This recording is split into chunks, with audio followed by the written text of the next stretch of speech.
Hello again, and welcome to In Taiwan We Speak, your audio guide to Taiwan's mind-blowing linguistic diversity. I am Alexander Shin, and this is the last part of our conversation with Dr. Jean Andrews, researcher of deaf studies and deaf education, and an educator herself. Also with us here, we have Fanghuai Ku, founder of the Signing Village Workshop. It's an initiative that promotes deaf-friendly solutions in tech and in education. So, Jean, what role does technology play in increasing deaf people's or hard of hearing people's access to sign language? A big role. Recently, I've been working with a team of deaf and hearing colleagues on editing a book that interviewed deaf people from 5 or 6 different regions in Asia. And what we found is that technology was a game changer for all of them. Cell phone access, video conferencing, FaceTime, using text, but photos, using pictures, all of that. Visual technologies have been very important. Last night at the Deaf Association, they had a PowerPoint, which is a visual technology, where they told me about all the activities. So technology has been a boon for the deaf community. In the past, if they had to make an appointment with a person, they would have to use a TTY, the big teletype machine that would go from their house to another person's house if they had one, or they would have to have a hearing member call up on the phone. So they didn't have the independence. Now with the cell phone, they could FaceTime any of their friends to meet and text. So visual technology has been a big boon. Also audio technology with the implants and digital hearing aids. But with a caveat, I have to say that those hearing technologies do not replace hearing. It's a different type of hearing. And as my deaf colleagues like to say, some who wear implants and hearing aids, they say, my implant in my hearing aid helps me in my overall communication, but the sign language helps me too. They both can work together to get the message out and to receive the message. So I think that technology has been really a game changer for the deaf community. And I'd like also to add that behind a lot of these inventions, like the TDY and captioning films, were deaf scientists who actually developed the technology to have these early technologies and to lobby the federal government, the American federal government, to provide funding and support.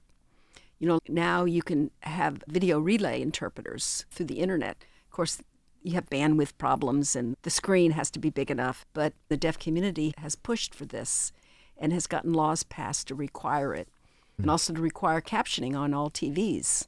So, like I said, technology, both mostly visual, but also auditory technology, has been great benefits to the deaf community. Now, I have a follow-up question. You mentioned smartphones. I feel like ASL influencers have become quite a thing, right? We see a lot of ASL influencers on TikTok or Instagram promoting the language. Do you think trends like this and technology specifically also helps promote the actual ASL Yes. Perhaps even hearing users? Yes.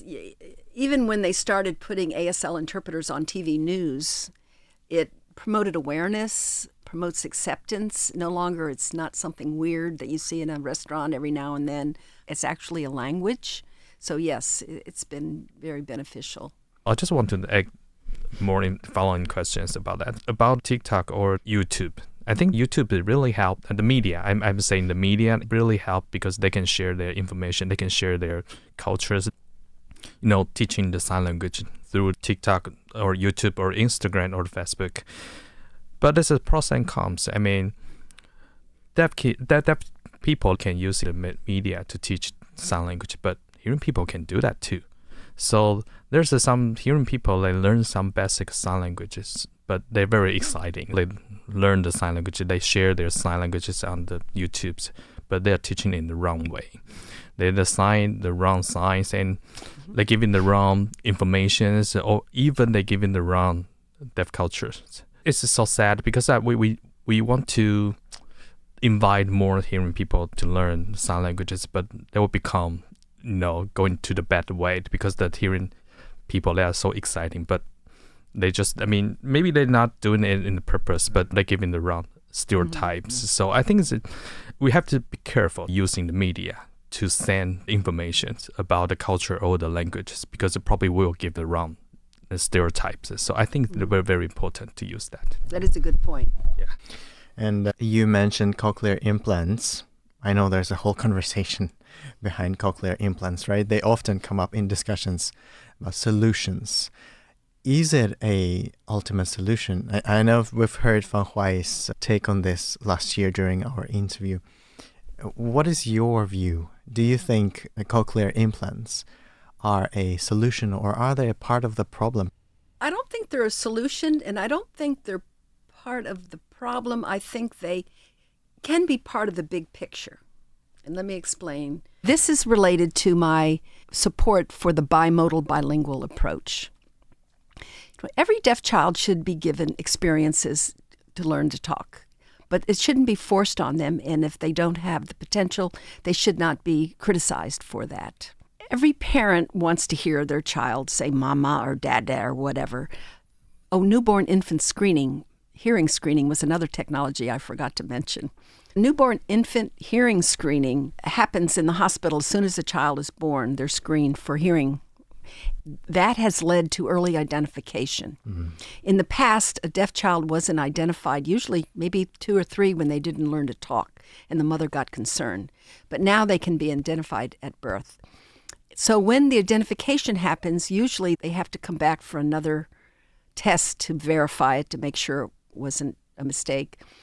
Then if they verify it, they refer the infant and the family to a pediatric audiology who runs another set of tests for the child. So when they confirm the hearing loss, a team comes in to provide consultation. It could be a cochlear implant team if the baby meets the criterion. There's certain criterion that have to be met. And then a surgery has to be scheduled. And then the healing process and the follow-up and the activation of the implant. So all of that takes time. So if they introduce the child to sign language in the beginning, the child has all that visual language foundation built up.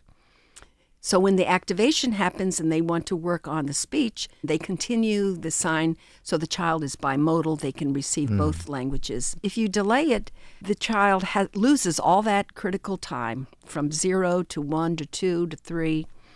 All that time they lose in language access.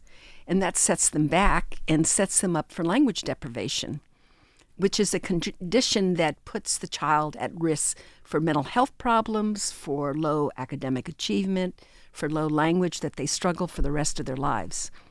The implant, I think, should not be considered a cure for deafness. Parents want it to be, and it's very lucrative, too, for people who make them and sell them and buy them. Quite expensive, right? Yes. If you don't have an insurance, especially. Yes, they're very expensive. To me, the sign language, and if the parents want the implant for the child, they should be provided that, but provide the sign language as a safety net. What typically happens is they try with the implant, and they keep trying, and they keep trying. The child's 4 years old, and they're not talking very much, or maybe they know 50 words. And then they, by default, introduce the sign language later. I think that is a mistake. The sign language should be in the very, very beginning. If they don't need the sign language and drop it, they haven't lost anything. Most will not. Most will become bilingual. Another thing is that with the implant, what we've seen is that the child might be developing speech and have some conversations, but they're not reading and writing very well. And they show these delays, especially when they get into elementary and middle school and high school. Even with the implant, it doesn't guarantee language. And we have to understand the difference between speech and language. Speech is one thing, language is much different. You might not be able to speak, but you would still know the language if you're taught. Yes, and many children learn to speak like parrots, but they don't understand what they're saying and they don't understand how to carry on a conversation. I'd like to also mention something in education, but it's related to cochlear implants, is what we're seeing with our kids is what we call the dinner time syndrome. The dinner time syndrome means deaf children are left out of family conversations. They might have a one-on-one conversation with mother, who's the best communicator because she spends the most time usually with the child. But when they're in a group conversation, around the dinner table, of course, now kids don't eat much around the dinner table, but in a group, they miss everything. And if they say, well, what did she say? Parents will say, oh, never mind, I'll tell you about it later. Or they're in the car, you're driving with your toddler in the back seat. You're talking to her, pointing out there's McDonald's, this grandma's house is over there. They're missing all that. It turns into language deprivation where they don't get a lot of incidental learning. And even with the implant and hearing aids, it usually has to be directional one-on-one. They don't get the group conversation. So I think that they have been overplayed. And, again, it's focusing on the child's sensory weakness. They're just focused on the ear and the mouth. And there's so much more to the child. There's developing the mind. So I think that's where sign language comes in. And allow the child to be multimodal. If they want to speak and they're a candidate for speech, encourage that. Sign, encourage that. Body language, encourage that. All of that makes them multimodal. I'm just following the question about the cochlear implants. I mean, compared to American and Taiwan, Taiwan, we have a good health insurance. The health insurance in Taiwan is so cheap. So deaf kids, they can get a cochlear implant from the health insurance. I mean, it's so cheap. So that's why there's so many doctors, they want deaf kids have a cochlear implant because they got money from it. The government will pay for it. So that's why there's so many hearing parents, they want their deaf kids have a cochlear implant. But when they have the cochlear implant, I mean, the doctor don't mind it will succeed or not because they will go through so many therapies, like oral therapies, hearing trainings. But even the deaf kids, they don't have auditory nerves. They also got a cochlear implant. So the cochlear implant is so popular in Taiwan because the health insurance pay for it. And also that will kill the sign language because they think they got a cochlear implant.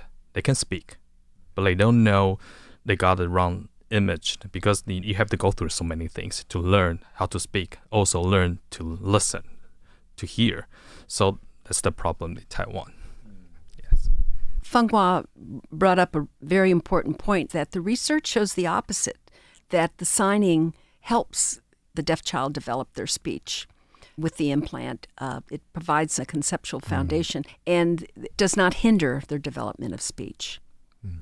I know there's also the other end of the spectrum on cochlear implants and their role, and there are some members of the deaf community in the U.S. who believe that cochlear implants not just deprive children of the sign language, but also basically remove them from the community, from, as Fanghuai once said, from their tribe. How popular is that sentiment? I know some people even call cochlear implants something like vampires or something like that. Yes, there has been some of that sentiment in the United States among the deaf community, but there have been deaf community members that have implanted their children because they want for them to have the speech, along with sign language. And it has created some tensions in the deaf community. Okay. There are many viral videos online that show emotional reactions to cochlear implant activations. What do these videos evoke for you personally? Sadness that they're emphasizing the sensory weakness of the child, and also a little bit more than sadness, almost manipulation. I mean, you're manipulating the mother. What mother doesn't want to hear their child say mama, or father hear them say dada? I mean, it's such an emotional thing, but it's not fair to the child. It's disrespectful to the child. And why not focus on their sensory strengths, their vision, tactile movement, instead of of this dramatic display? The first time I saw the videos, I have to say sorry. I'm using that word. I feel stupid because I feel, I mean, if this is deaf kids and using, if we making the video or film the video that deaf kids using the first sign, say maybe sign father to his father and his father knows signs, is that emotional? I think we need to hear some things or to speak something. It's just like we sign, and that's the language. But we not only need the languages, we need more than language. Like, I mean, we need more layer, more concept from the languages. So how deaf kids, they can using the sign language to sign. For example, I can sign, I want to go to the McDonald's, I want hamburger, I want Coke, I want fries. But if I can only speak McDonald's for one word, you can compare to different languages. If you're using a sign, you have more information from it. But if you can speak just one word, but without more information. So, well, to compare to different levels, I will say, I mean, if the deaf kids can use sign language and talk more, using sign language as a language weapon, we equip so many linguistic weapons, and it will be great because the kids can use that weapon to, to deal with this word and can learn more information, learn more knowledges from it. So I think, I mean, for me, that video is for the hearing people because they always, they got a stereotype about the deaf, community. They always poor. They cannot hear any sounds, just like blind people. They cannot see anything. If we have the picture, like blind people see the pictures, one picture but blurred, is that emotional? So I have the question about that. Thank you so much for this conversation. Finally, if you could give our audience one final piece of advice on how to support TSL or their local sign language wherever they are in the world and help it thrive, what would that be? I think to recognize that deaf people need interpreters in certain situations, especially during emergency situations. With COVID, in many instances, they didn't get the information until late about what to do. I've noticed in the last election span in the United States, mostly it's in state, not at the federal level, but they had inserts with it. So I think promoting more visibility of ASL or TSL or whatever sign language from a different country, making it more visible to the public so they're more familiar with it. I think teaching it in schools, I think, what Taiwan has done with the 2019 Taiwanese National Language Act and what America has done in high schools and colleges as a foreign language, I think all of those things have done to reduce the stigma and the negative views of sign language, not as just a loose collection of gestures, but as a language. So linguistic work, I think that's another area when linguists not only publish in their journals, but also publish in the media and talk about their project. The promotion of deaf professionals is to hire more deaf teachers. In my own work with reading literacy, I have seen more and more deaf professionals with doctor's degrees in literacy, and they are a joy to work with because they have insights that I've not thought of. The big question that has really pushed my career is how can you learn to read without hearing the sounds of words? It's just a whole different alternative pathway to learn literacy. And so nobody knows the answer to that, but it's a question that has motivated people to write their dissertations. and so I think more research is another area. Thank you so much for this very insightful and very valuable lesson for us all. And dear listeners, thank you for being with us. If you've enjoyed our second series about sign language, then please give us some boost on social media and don't forget to recommend this program to your friends. And of course, do come back next week for another one of Taiwan's fascinating languages. Once again, this was In Taiwan We Speak. I was Alexander Shin, and thank you for listening.